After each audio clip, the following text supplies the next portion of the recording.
السلام عليكم ومرحبا بكم معايا فيديو جديد ووصفة جديدة. نتمنى تكونوا بخير وعلى خير. اليوم جبت لكم اللي كيحمق عليها الكبير والصغير، الا وهي النوغا يا سيادي. عندي اليوم النوغا ديال الكاوكاو والنوغا ديال اللوز والنوغا ديال زرع الكتان. وقبل ما نبداو الفيديو ديالنا ما تنساوش تخليو ليا لايك وتفعلوا الجرس باش يوصلكم كل جديد ديالي، وتبارطاجيو الفيديو الا جات على خاطركم. ونبداو على بركة الله. المقادير اللي عندنا: سكر سنيدة، الحامض والماء والكاوكاو. غنبداو على بركة الله بالكاوكاو. على حساب كل كاسونس ديال السكر السنيدة غادي نديرو ربع كاس ديال الماء ومعلقه كبيره من الحامض وطرونش ديال الحامض. مهم خليكم على الطريقه.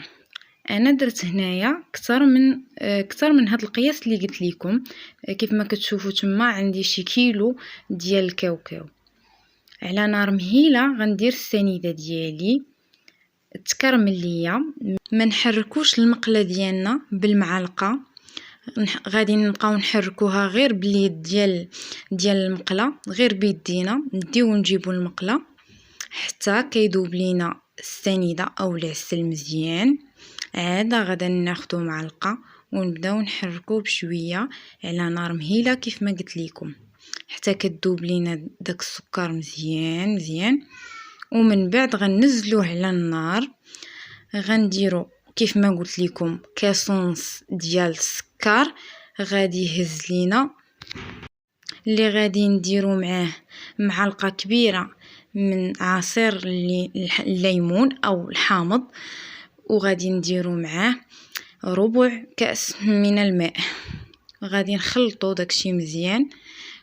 بعدوا عفاكم وجهكم على الخليط حيتاش يطلع واحد البخار اللي كيكون سخون. مهم تفاديا لاي مشكل بعدوا وجوهكم الله يخليكم. كنرجعوا المقله ديالنا على البوطه، نار تكون جهدوها شويه، تكون مجهده شويه. كنخليوه يغلي دقيقه على نار تكون مجهده شويه.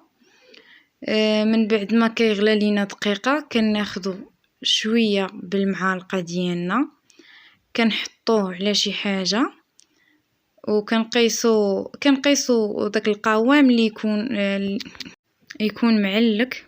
هانتوما كيف ما غتشوفوا معايا في الفيديو غادي يكون عندنا على شكل مسكه. كندوروه بيدينا وكيتجبد وكيتلولب لينا.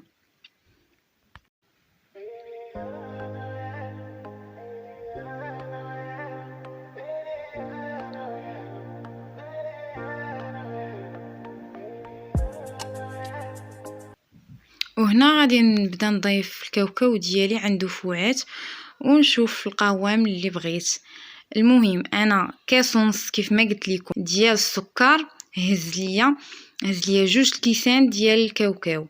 هنايا حيت استعملت هادشي اكثر من اللي كنقول لكم دابا.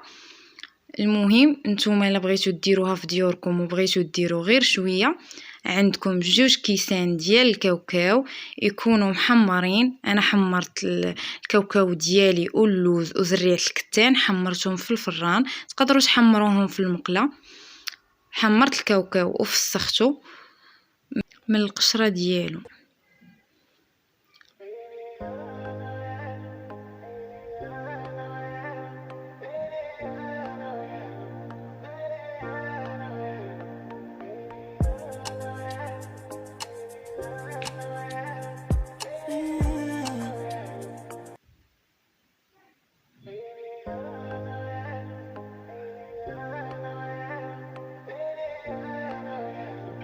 وهنايا كنحطو على ورق الزبده اللي كنكون دهنه من التحت بشويه الزيت نباتيه، وغادي ندير من فوق منه ورق اخر على الوجه ديالو، وغادي ندلك بالمدلك ونستعين باليد ديالي ونقاد من الجوانب وغادي نبدا نقطع.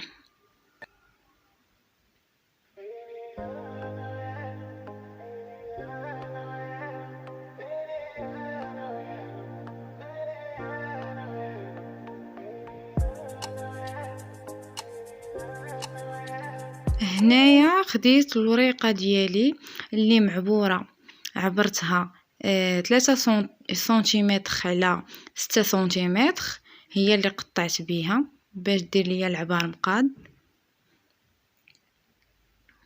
وهكذا كتجي النوقة ديالي ديال الكاوكاو.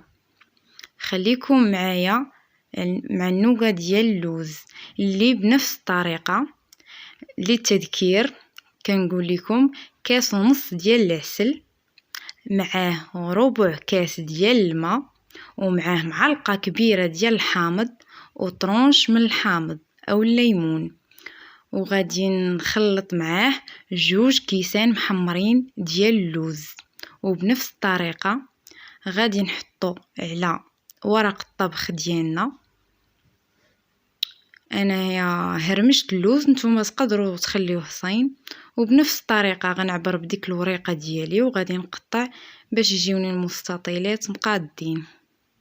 هنايا خصكم تقطعوا النوقه ديالكم تكون باقا سخونه باش ما تصعبش عليكم في التقطاع. وهنا نخليكم مع النوقه ديال زريعه الكتان، وحتى هي اللي غتكون بنفس الطريقه، مع كاس ونص ديال السكر سنيده و2 كيسان ديال زريع الكتان. نتمنى نكون ما طولتش عليكم في هذا الفيديو، ونكون خفيفه على قلوبكم ان شاء الله.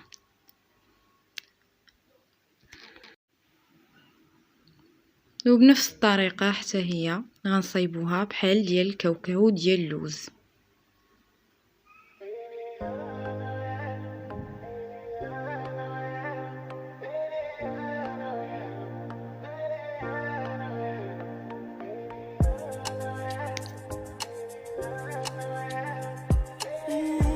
شكرا بزاف على المتابعه ديالكم. ما تنساوش تخليو ليا لايك، وما تبخلوش عليا بتفعيل الجرس، وبارطاجيو الفيديو الا جات على خاطركم. ونتمنى نكون كنت خفيفه الظل عليكم، ومع فيديو جديد مع وصفه جديده ان شاء الله. خليتكم على خير.